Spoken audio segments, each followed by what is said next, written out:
Let's talk some BJ modelling stuff. BJ modelling stuff. Let's talk some BJ modelling stuff. Okay. All right. What do we got? Otherwise, it's just going to be all RC. You tell me what we've got. It's your segment, buddy. Let's get to it. All right. Last week I talked about this, right? Yeah. This You talked about this last week. I did.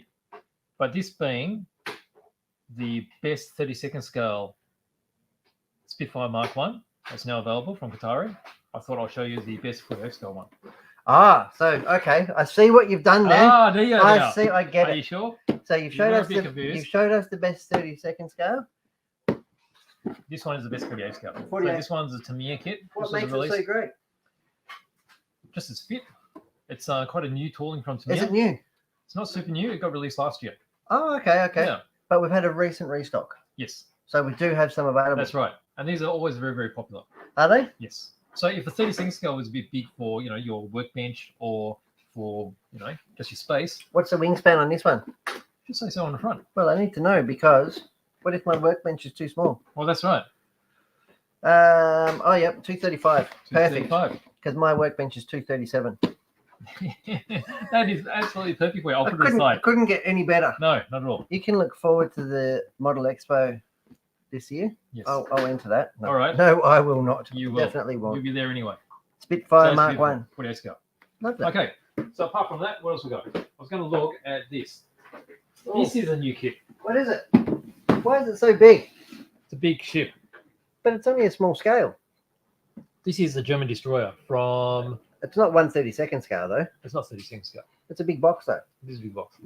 What scale is it? Is it 72nd? 1 and 144. Oh, wow. So this is a destroyer from before World War. So could we call it HO? No, I wonder 144 is closer to N. N. Yeah. So you could have this on the N scale layout. Yeah, we should. Or put it next to our micro layout. Yeah. No. This gives you an idea of the size of this sort of ship, right? Wow. So destroyer, well, really a destroyer compared to most other ships like battleships and aircraft carriers are quite small. But at the time, just after World War One, Germany was not allowed to have any a large military. And this was actually designed in 1935, and it was way over the specs of what they were allowed to build. And it became a flagship for them Navy. That was a bit cheeky. Yeah, they did quite a few cheeky things before they actually went to war again. That's right. Hey? That's right. They broke the somehow rules. They weren't allowed to have an army, and suddenly there was this big, massive army they took over massive Europe. But this was a flagship, and then eventually after this, they kept making bigger and bigger stuff, as I pushing. Well, they're allowed to then. That's right. So this is sort of, I guess, big, famous because it was one of the flagships. Flagships. Yeah. Well, it's pretty big. It's a bit of big flag, It didn't last very long. It did participate in World War II. Yeah. But it was sunk by, not too sure, but most likely British mines. How many did they have? Just one? No, there were 2 ships, I think. And they made a model of just 2 ships. Okay. They made a model of just 2 ships. Yeah. Wow. Yeah, because historically it was important. So this is the Platinum Edition. And the Platinum Edition is because it gives you quite a lot of photo etch. All the photo etch parts and all the brass bits, which we could probably see on the top camera.